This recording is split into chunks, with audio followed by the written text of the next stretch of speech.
In panamnama ti gobyerno probinsyal nga agtultuloy ti paay nga fuel subsidy kaliti Manalon iti probinsya. Kuna ni Governor Cecilia Marcos umuna kitain dapat iti may paay nga tulong manipot ti national government tapos makita dagiti mabalin nga maitad nga ayoda. Yung nakasipagaligan tawan ti mauray provincial government ti amang kalikagom.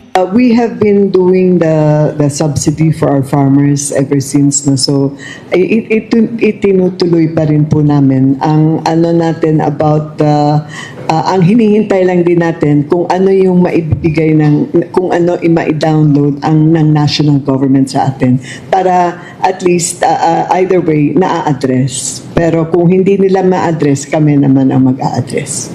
Malagik may dekalabes ng ipaay ti fuel subsidy ti national ken local government kaliti Manalon, mangalap, agrawang pati ti bus, jeepney ken tricycle driver. Iti agdama, marik na pailang ti kinangin ti presyo ti petrolyo, gabuti gubat iti nagbaitan ti Amerika ken Iran.